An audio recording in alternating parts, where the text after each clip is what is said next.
Morning friends, welcome to short hand helpline. Good morning stenography series में आप सभी का स्वागत है, जहां आपको मिलता है प्रतिदिन 3 डिक्टेशन।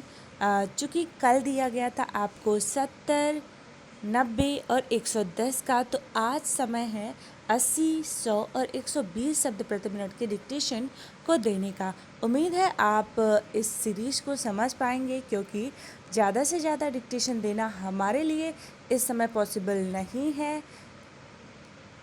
तो इतना ही डिक्टेशन हम दे सकते हैं, लेकिन चलिए इसके पहले हम इसके कठिन वर्ड्स और आउटलाइंस को भी देख लेते हैं। और हाँ, प्लीज़ वीडियो देखने से पहले और डिक्टेशन लिखने से पहले वीडियो को लाइक ज़रूर किया करें, ताकि ऐसे ही वीडियोस हम आपके लिए प्रतिदिन लेकर आते रहें। तो चलिए बढ़ते हैं हम अब आउटलाइंस की तरफ। और हाँ, इसकी पीडीएफ आपको टेलीग्राम चैनल पे दे दी जाती है, वहाँ से आप इसकी पीडीएफ प्राप्त कर सकते हैं। आपको टेलीग्राम जुड़ने के लिए बस सर्च करना है स्टेनो हेल्पलाइन या फिर शॉर्ट हैंड हेल्पलाइन। अगर आप व्हाट्सएप ग्रुप से जुड़ना चाहते हैं तो स्टेनो हेल्पलाइन 1 to 10 करके व्हाट्सएप ग्रुप दिया गया है, जो भी खाली हो आप उसमें ज्वाइन हो सकते हैं। और अगर नहीं ज्वाइन हो पा रहे थे तो कोई बात नहीं है, आप टेलीग्राम ग्रुप ज्वाइन कर सकते हैं, क्योंकि व्हाट्सएप ग्रुप की लिमिट्स होती है। तो चलिए स्टार्ट करते हैं अब आउटलाइंस को। जघन्य अपराध है, तो अगर आप चाहें तो जघन्य अलग, अपराध अलग और है अलग लिख सकते हैं। लेकिन होता ये है कि अगर हम शब्दों को मिलाकर लिखते हैं तो हमारी स्पीड थोड़ी सी अच्छी बन जाती है, एंड हम ईज़िली बिना थके हुए शॉर्ट हैंड लिख सकते हैं स्पीड में। तो जघन्य के लिए हमने लिखा ज और घ न, और अपराध के लिए प में र का आंकड़ा फिर ध और है का आंकड़ा लगा दिया। अगर हम ओनली अपराध लिखते तो प लिखते फिर र लिखते फिर ध लिखते, लेकिन इसमें हमने प और र लिखने की आवश्यकता नहीं है, क्योंकि न आया है उसके पहले। और अगर हम प लिखेंगे फिर र लिखेंगे तो हमारी आउटलाइन बिगड़ जाएगी एंड थोड़ी सी बड़ी हो जाएगी। तो इसलिए हम थोड़ा शॉर्ट करने का प्रयास करते हैं जब भी हम वाक्यांश बनाते हैं। तो जल्दी ही एक वीडियो बनाऊंगी मैं इस पर, ताकि आपको पता चल सके कि आप वाक्यांश कैसे बनाया जाता है। नेक्स्ट है पराकाष्ठा। तो पराकाष्ठा के लिए प में र का आंकड़ा फिर क फिर श फिर ठ लिख दिया। तो ये तो हो गया, सिंपल है एज दैट। अगर आप अपनी प्रणाली में भी, अगर आप किसी अन्य प्रणाली के हैं तो जिस प्रणाली में भी बनाएंगे तो ये बहुत ईजिली बन जाएगा। चिकित्सा कर्मी, तो अगर ओनली चिकित्सा आता है तो भी हम ऐसे लिखते हैं, च लिखते हैं, क लिखते हैं, फिर स का आंकड़ा न लगाते हुए हम पूरा स लिखते हैं। एंड इसमें हमने कर्मी लिख दिया। अब बहुवचन के लिए बहुवचन की बिंदी लगा देंगे। स्वास्थ्य कर्मी, तो स्वास्थ्य के लिए श्व का आंकड़ा फिर थ, और इसमें जैसे ही हमने यहाँ पे कर्मी लिखा वैसे यहाँ पे भी कर्मी लिख देंगे। और अगर बहुवचन आया होता तो बहुवचन की बिंदी लगा देते। चिड़ियाघर, तो चिड़िया च पे ई की मात्रा है, इसलिए लाइन कट करके लिखा। और ड और घर के लिए और घ में र का आंकड़ा लगा दिया, और है के लिए हा का आंकड़ा लगा दिया। नेक्स्ट है आर्थिक कर्णधारों। तो अगर ओनली आर्थिक आता है र और क लिख देते। आर्थिक दो प्रकार से लिखा जाता है, मैंने आपको बहुत बार बताया है। र लिखते हैं फिर थ को छोटा करते हैं तो क जुड़ जाता है, तो वो थोड़ा डिफिकल्ट होता है हमारे लिए, क्योंकि हम उसमें शब्द नहीं जोड़ सकते आगे के।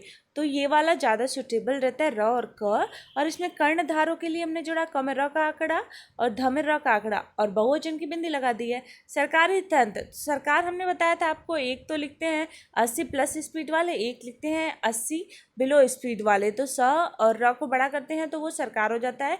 लेकिन एक और प्रकार से लिखते हैं, स में र का आंकड़ा फिर क में र का आंकड़ा। तंत्र के लिए त को बड़ा करेंगे फिर न का आंकड़ा लगा देंगे, तो ये हो जाएगा तंत्र। तो इन दोनों को हमने यहाँ पे जोड़ दिया है। नेक्स्ट गौर करना होगा, तो गौर के लिए ग में र का आंकड़ा, क में र का आंकड़ा, फिर ना, फिर होगा, और की के लिए डैश लगाते हैं। आर्थिक मदद, अभी हमने बताया आर्थिक किस प्रकार से लिखेंगे, र और क, और मदद का शब्द चिन्ह लिख देंगे। यथोचित व्यवहार, तो यथोचित के लिए य और च फिर त का आंकड़ा। व्यवहार, अगर ओनली व्यवहार आता तो कैसे लिखते, व लिखते थे फिर ह लिखते थे फिर र लिखते थे। लेकिन यहाँ पे यथोचित भी जुड़ा हुआ है, तो वह अगर हम जोड़ेंगे त के आंकड़े में तो वो अच्छा नहीं बनेगा एंड हमारी आउटलाइन बिगड़ जाएगी। तो हमने ब लिखा है फिर व लिखा है फिर ह और र का आंकड़ा लगाया है। माकूल इलाज, तो माकूल के लिए म फिर क में ल का आंकड़ा फिर ल लिखेंगे पूरा फिर ज लिखेंगे, तो ये हो गया माकूल इलाज। अब नेक्स्ट है कारस्तानी, तो क में र का आंकड़ा फिर श। अब अगर हम इस्त का चाप लगाएंगे तो त नहीं लिख पाएंगे, तो इसलिए हमने इस्त का चाप न लगाते हुए केवल स लिखा है, फिर त न के आंकड़े में श का आंकड़ा जोड़ देंगे, तो ये हो जाएगा कारस्तानी सी। तो कुछ ऐसे वर्ड्स होते हैं जैसे कि से, में, पर, ये बहुत सारे लोगों ने पूछा था कि हम वाक्यांश बनाएं आखिर कैसे, कौन कौन से शब्द जोड़ सकते हैं। तो हमने आपको बहुत पहले से ही बताया है कि अगर से आता है तो हम इजीली उसे जोड़ सकते हैं श का आंकड़ा लगाकर, पर आता है तो प में र का आंकड़ा छोटा लगाकर जोड़ सकते हैं, में आता है तो म को छोटा करके जोड़ सकते हैं। तो कुछ ऐसे वर्ड्स होते हैं जो ईजिली हम जोड़ सकते हैं और वाक्यांश बना सकते हैं। तो चलिए, ये तो रही आउटलाइंस। अब हम बढ़ते हैं डिक्टेशन की तरफ, जो कि है 256 नंबर की डिक्टेशन। और हाँ, अगर आप राजस्थान हाई कोर्ट, विधानसभा रिपोर्टर या फिर एसएससी सीएनडी की तैयारी कर रहे हैं और घर बैठे इन सारे डिक्टेशंस की तैयारी करना चाहते हैं, प्रॉपर बिना कोचिंग जाए आप तैयारी करना चाहते हैं, तो आप हमारे हैप्पी स्टेनोग्राफी को ज्वाइन कर सकते हैं। ज्वाइन करने के लिए आपको स्टार्टिंग में एक लिंक दी गई होगी, वहाँ पे क्लिक करके आपको मैसेज करना है कि आप हैप्पी स्टेनोग्राफी को ज्वाइन करना चाहते हैं। आपको डिटेल सेंड कर दी जाएगी। इसमें आपको daily 6 dictation Rajasthan high court special के दिए जाते हैं, और अगर आप सारी सीरीज को ज्वाइन करते हैं तो डेली 9 डिक्टेशन दिए जाते हैं। इतना ही नहीं, इन सारे डिक्टेशन को आप वेबसाइट में टाइप करके अपना रिजल्ट भी देख पाएंगे और संडे स्पेशल टेस्ट भी दे पाएंगे।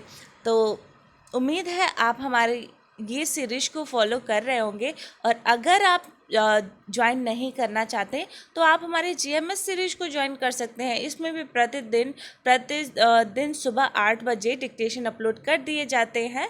तो घबराने की बात नहीं है। अगर आप हैप्पी स्टेनोग्राफी ज्वाइन नहीं कर पा रहे हैं तो लिंक पे तभी क्लिक करें, स्टार्टिंग के मैसेज तभी करें अगर आप हैप्पी स्टेनोग्राफी ज्वाइन करना चाहते हैं। तो अगर आप नहीं ज्वाइन करना चाहते तो आपको जो भी बातें कहनी हो आप यूट्यूब के कमेंट बॉक्स में कह सकते हैं। वहाँ पे जाके आपको मैसेज करने की आवश्यकता नहीं है। अगर आप ज्वाइन नहीं करना चाहते तो कोई बाउंडेशन नहीं है कि आप हैप्पी स्टेनोग्राफी ज्वाइन ही करें। तो नहीं ज्वाइन करना है तो कोई बात नहीं है, आप वीडियो देख सकते हैं एंड इसकी पीडीएफ आपको टेलीग्राम पे मिल जाया करेगी। अगर आप टेलीग्राम नहीं ज्वाइन करना चाहते हैं तो व्हाट्सएप पे मिल जाएगी। अगर आप व्हाट्सएप नहीं ज्वाइन करना चाहते हैं तो डिस्क्रिप्शन बॉक्स चेक करें, वहाँ पे एक लिंक दी गई है, वहाँ लिंक से आप डाउनलोड कर सकते हैं। 80 शब्द प्रति मिनट डिक्टेशन स्टार्ट होगा 4 सेकेंड बाद। स्टार्ट। भारत में चिकित्सक समुदाय पर लगातार जारी हमलों की जितनी निंदा की जाए कम ही होगी। ये हमले न केवल जघन्य अपराध हैं बल्कि अमानवीयता की पराकाष्ठा भी हैं। उत्तर प्रदेश, बिहार से लेकर नई दिल्ली तक अनेक राज्य हैं जहां कोरोना जांच या सेवा में लगे लोगों पर हमले किए जा रहे हैं। America, Mexico, Philippines, Ivory Coast, Pakistan इत्यादि अनेक देशों में भी चिकित्सा कर्मियों पर हमले हुए हैं, लेकिन भारत में मानो ऐसे हमलों का सिलसिला सा चल पड़ा है। इंदौर हो या मुरादाबाद या औरंगाबाद, जो डॉक्टर, स्वास्थ्यकर्मी, पुलिसकर्मी लोगों के बचाव और सेवा के लिए खुद को जोखिम में डालकर जा रहे हैं, वे न केवल प्रशंसा बल्कि श्रद्धा के अधिकारी हैं। महामारी के समय में जब सगे भी कन्नी काटने को मजबूर हैं, तब जो सेवक लोगों को मरहम लगाने, सुरक्षित करने के लिए आ रहे हैं, उनसे बड़ा सगा भला कौन है। यह बात किसी से छिपी नहीं है कि भारत में डॉक्टर और स्वास्थ्यकर्मी सेवा करते हुए अपनी जान गंवा चुके हैं। कौन ऐसा असभ्य है जो यह सच नहीं जानता। हम इन सेवकों का भरोसा तोड़ देंगे तब कौन हमारी सेवा के लिए आगे आएगा। आज ऐसा कौन है जो डॉक्टरों से सेवा लिए बगैर पला बढ़ा है? कौन है वे लोग जिन्हें उनके अभिभावकों, उपदेशकों ने डॉक्टरों का सम्मान करना नहीं सिखाया है? कौन हैं वे लोग जो दुनिया और समाज से इतने कटे हुए हैं कि उन्हें अपने भविष्य और अपनी कारस्तानी से बन रही असभ्य दुनिया की कोई परवाह नहीं है? सेवा को पत्थर मारने वालों ने आज पूरी सभ्यता को कटघरे में खड़ा कर दिया है। पैरा हमें भूलना नहीं चाहिए कई ऐसे वन्य जीव अभयारण्य हैं, चिड़ियाघर हैं, जहां वन्य जीव भी अपने डॉक्टरों और उनके वाहन तक को पहचानते हैं। हमारे घरों में भी ऐसे पालतू जीव हैं जो सेवा व व्यवहार का अर्थ जानते हैं। आज कोरोना काल ने हमें सेवा और यथोचित व्यवहार पर फिर से सोचने के लिए विवश कर दिया है। जिन इलाकों से ऐसे हमलावर निकल रहे हैं, उन इलाकों को विशेष रूप से चिन्हित करने की जरूरत है ताकि इंसानियत को लगी असली बीमारी का माकूल इलाज हो सके। हमें देखना होगा कि इंदौर से संभल तक वे कौन से इलाके हैं जहां सेवा का मूल नहीं समझा गया है। उन इलाकों में कौन लोग हैं जो वहाँ के समाजों को निर्देशित संचालित करते हैं। वहाँ के जनप्रतिनिधि कौन हैं? ऐसे इलाकों के तमाम सामाजिक, राजनीतिक, आर्थिक कर्णधारों को मानव सभ्यता का पाठ सबसे पहले पढ़ना होगा ताकि वे अपने लोगों को समस्या नहीं बल्कि समाधान का हिस्सा बनाएं। 80 शब्द प्रति मिनट डिक्टेशन समाप्त हुआ। अब बारी है 100 शब्द प्रति मिनट की डिक्टेशन की। और हाँ, अगर आप ऋषि प्रणाली से नहीं हैं, किसी अन्य प्रणाली से हैं, तो घबराने की आवश्यकता नहीं है। आप हमारे टेलीग्राम के आउटलाइंस ग्रुप को ज्वाइन कर सकते हैं, आउटलाइंस चैनल को। वहाँ पे आप अपनी प्रणाली में आउटलाइन को पूछ सकते हैं और जिसे भी आता होगा वो आपको बता देगा, तो आप उसको ज्वाइन कर सकते हैं। क्योंकि व्हाट्सएप ग्रुप पे बहुत ज़्यादा ग्रुप बनाना पॉसिबल नहीं है, कि वो बहुत सारे नोटिफिकेशन आते रहते हैं, तो वो पॉसिबल नहीं होता है। तो आप टेलीग्राम को ज्वाइन कर लीजिए, आउटलाइंस ग्रुप को, जिसकी लिंक डिस्क्रिप्शन बॉक्स में दे दी जाएगी। तो चलिए अब स्टार्ट करते हैं। 100 शब्द प्रति मिनट स्टार्ट होगा 4 सेकेंड बाद। उसके पहले प्लीज़ वीडियो को लाइक, कमेंट और शेयर करना ना भूलें, ताकि ऐसे ही डिक्टेशन हम आपके लिए प्रतिदिन लेकर आते रहें। स्टार्ट। भारत में चिकित्सक समुदाय पर लगातार जारी हमलों की जितनी निंदा की जाए कम ही होगी। ये हमले न केवल जघन्य अपराध हैं बल्कि अमानवीयता की पराकाष्ठा भी हैं। उत्तर प्रदेश, बिहार से लेकर नई दिल्ली तक अनेक राज्य हैं जहां कोरोना जांच या सेवा में लगे लोगों पर हमले किए जा रहे हैं।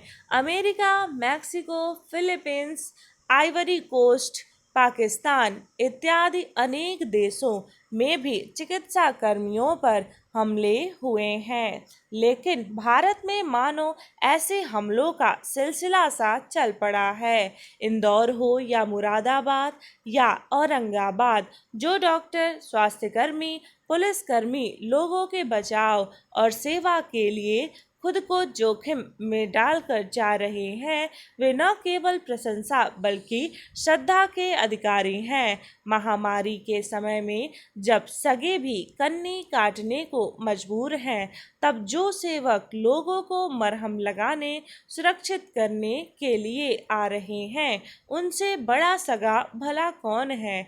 यह बात किसी से छिपी नहीं है कि भारत में डॉक्टर और स्वास्थ्यकर्मी सेवा करते हुए अपनी जान गंवा चुके हैं। कौन ऐसा असभ्य है जो यह सच नहीं जानता। हम इन सेवकों का भरोसा तोड़ देंगे, तब कौन हमारी सेवा के लिए आगे आएगा। आज कौन ऐसा है जो डॉक्टरों से सेवा लिए बगैर पला बढ़ा है। कौन है वे लोग जिन्हें उनके अभिभावकों, उपदेशकों ने डॉक्टरों का सम्मान करना नहीं सिखाया है। कौन है वे लोग जो दुनिया और समाज से इतने कटे हुए हैं कि उन्हें अपने भविष्य और अपने कारस्तानी से बन रही असभ्य दुनिया की कोई परवाह नहीं है। सेवा को पत्थर मारने वालों ने आज पूरी सभ्यता को कटघरे में खड़ा कर दिया है।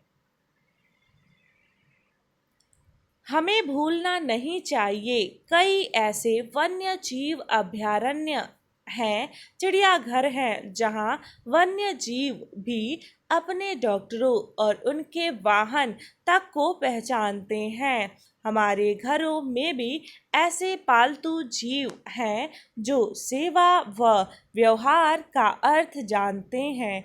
आज कोरोना काल ने हमें सेवा और यथोचित व्यवहार पर फिर से सोचने के लिए विवश कर दिया है। जिन इलाकों से ऐसे हमलावर निकल रहे हैं, उन इलाकों को विशेष रूप से चिन्हित करने की जरूरत है, ताकि इंसानियत को लगी असली बीमारी का माकूल इलाज हो सके।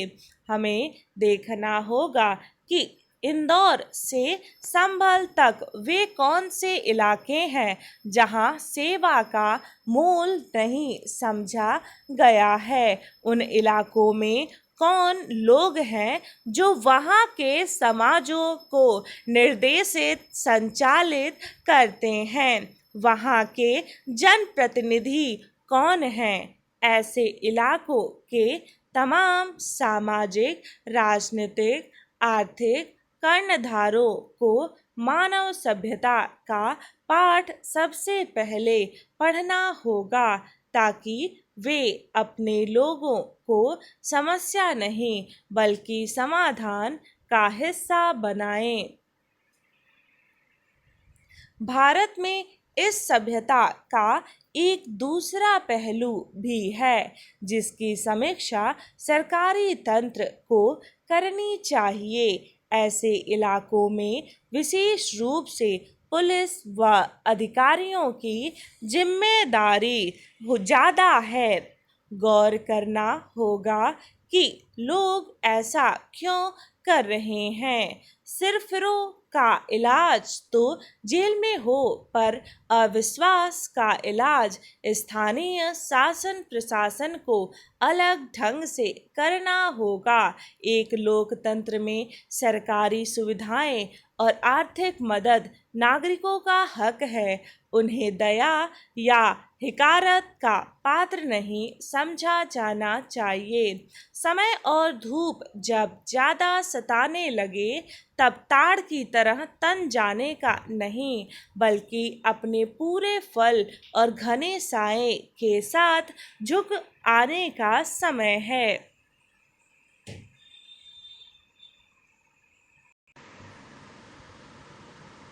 100 शब्द प्रति मिनट डिक्टेशन समाप्त हुआ। अब बारी है 120 शब्द प्रति मिनट की डिक्टेशन की।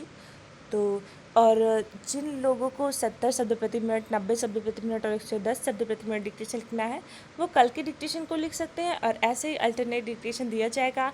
एक दिन 80, 100 और 120 एंड नेक्स्ट डे 70 और 90 और 110। तो उम्मीद है आप हमारी इस सीरीज को पसंद करेंगे, क्योंकि यही एकमात्र उपाय है हमारे पास। इससे ज़्यादा डिक्टेशन हम अपलोड नहीं कर सकते। तो चलिए स्टार्ट करते हैं। 120 शब्द प्रति मिनट के डिक्टेशन स्टार्ट होगा 4 सेकेंड बाद। स्टार्ट।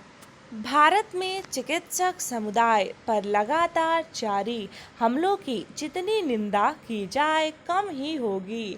ये हमले न केवल जघन्य अपराध हैं बल्कि अमानवीयता की पराकाष्ठा भी हैं। उत्तर प्रदेश, बिहार से लेकर नई दिल्ली तक अनेक राज्य हैं जहां कोरोना जांच या सेवा में लगे लोगों पर हमले किए जा रहे हैं।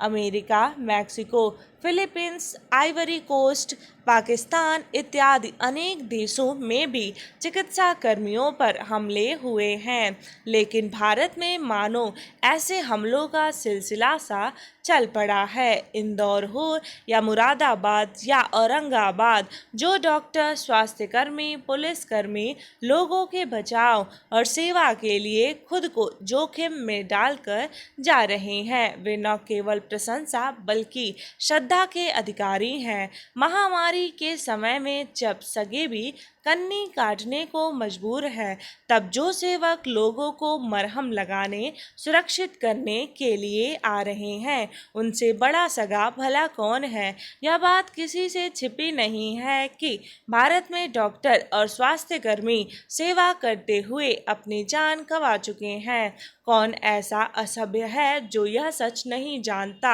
हम इन सेवकों का भरोसा तोड़ देंगे, तब कौन हमारी सेवा के लिए आगे आएगा।